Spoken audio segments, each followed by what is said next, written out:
L'enfer sur terre dans 2 camps de réfugiés en Syrie et des conditions de vie insoutenables selon Save the Children. L'ONG déplore la mort de 62 enfants depuis le début de l'année dans les camps d'Al-Hoj et de Roj où vivent des familles de djihadistes étrangers du groupe État islamique. Le groupe État islamique qui avait fait de Mossoul en Irak sa capitale en 2014 avant sa défaite en 2017. 4 ans après, l'ancien bastion du califat porte en cours les lourds stigmates de la guerre avec des habitants traumatisés. Vous allez le voir dans ce reportage de Sarah Samia Anfis. 4 ans après la chute du groupe État islamique, la vieille ville de Mossoul reste figée dans les ruines. Des immeubles éventrés par les bombardements, des impacts de balles partout sur les murs des maisons mossouliotes. Nasser et sa famille ont mis plusieurs années à reconstruire leur maison. Elle avait été partiellement détruite par un tir de roquette lors de la bataille finale contre Daesh à l'été 2017.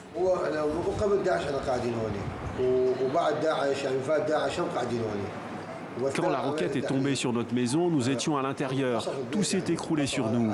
Ma femme a été grièvement blessée car un éclat d'obus est tombé sur sa tête. Elle a perdu une partie de ses capacités motrices. Elle est handicapée à vie. 4 ans après la guerre, ce père de famille dénonce l'inaction du gouvernement irakien. Ici, il y a tous les rapports médicaux de ma femme. Mais 4 ans après la chute de Daesh, nous n'avons toujours pas de dédommagement des pouvoirs publics.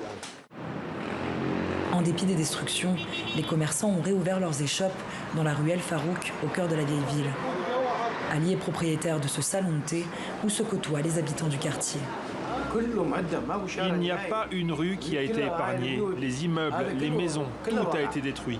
Mon salon de thé est encore debout, mais le toit a été soufflé par une explosion pendant la bataille.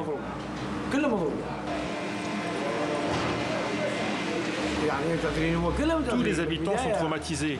Il n'y a pas un habitant qui n'a pas perdu un membre de sa famille. Moi, j'ai perdu un de mes fils pendant la guerre. Regardez l'immeuble d'en face. Presque tous sont morts. Partout, il y a eu des morts ici.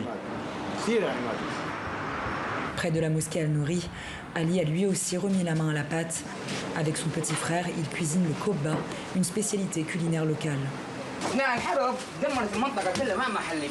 Pendant la guerre, mon échoppe a été détruite, mais nous avons reconstruit notre commerce. Merci Dieu, tout va bien aujourd'hui. Les habitants et les Irakiens d'autres régions viennent jusqu'ici pour goûter mon kobba. C'est avec notre savoir-faire que Mossoul retrouvera sa dignité. Les Mossouliotes reconstruisent peu à peu leur cité et doivent soigner eux-mêmes les plaies laissées par la guerre dans un pays toujours miné par la corruption et l'instabilité sécuritaire. Et la situation à Mossoul, on continue d'en parler avec vous, Andrea Trevisan. Merci d'être sur le plateau de TV5 Monde. Vous êtes le directeur des programmes Irak pour Handicap International. Vous êtes rentré justement d'Irak en juin dernier. On vient d'entendre dans ce reportage un commerçant dire que tous les habitants de Mossoul sont traumatisés. C'est un constat que vous partagez ? Malheureusement, après 2 ans passés en Irak, oui, on peut bien le confirmer, il y a encore des centaines d'habitants, des centaines de milliers d'habitants de Mossoul qui ne peuvent pas rentrer chez eux parce qu'ils ont tout perdu à cause de bombardements, de la coalition internationale, oui, antiterroriste. Ils ont passé plusieurs années dans des camps de déplacés dans l'Iniloa et ils nous ont raconté un peu ce qu'ils ont vécu et ce sont des scènes horribles, terribles. Malheureusement, ce sont des scènes qui risquent de se répéter parce que la contamination et la pollution des restes explosifs suite au bombardement reste présent. Et à chaque fois qu'il y a un nouveau accident, en effet, ça inhibit la volonté. Il y a des explosions encore, c'est ça que vous dites, hein?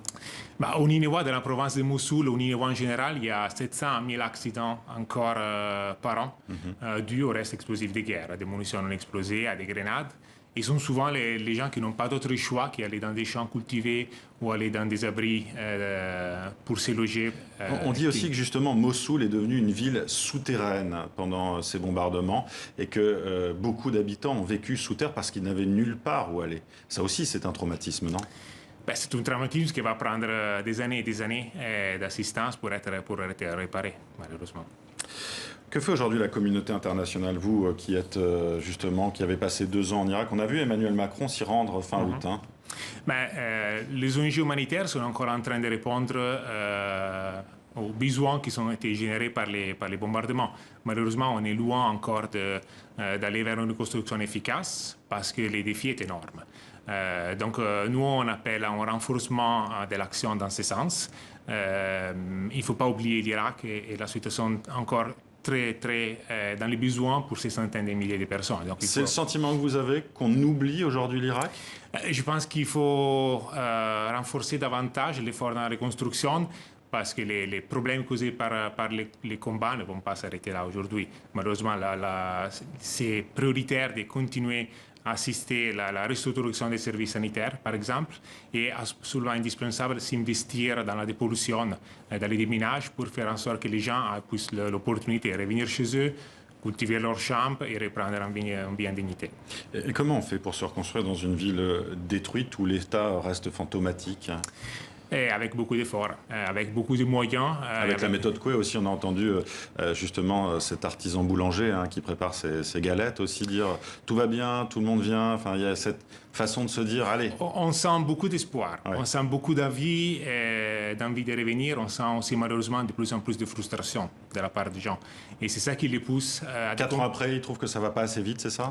Tout à fait. Pour ceux qui ont passé 5 ans dans les camps de déplacés, en attente des réponses aussi de la communauté internationale, on peut comprendre qu'il puisse y avoir une frustration.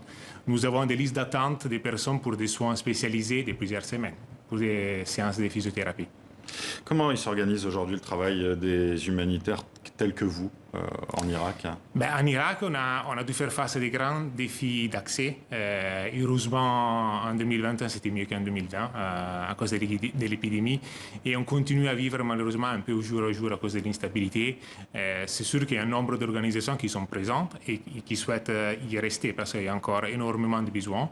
Et on est tous disposés à faire en sorte que la reconstruction puisse venir de la meilleure manière possible et puisse bénéficier le plus de monde possible. Il y a encore une menace sécuritaire aussi. Ça, c'est à gérer également. Nous, on vit avec la réalité du terrain.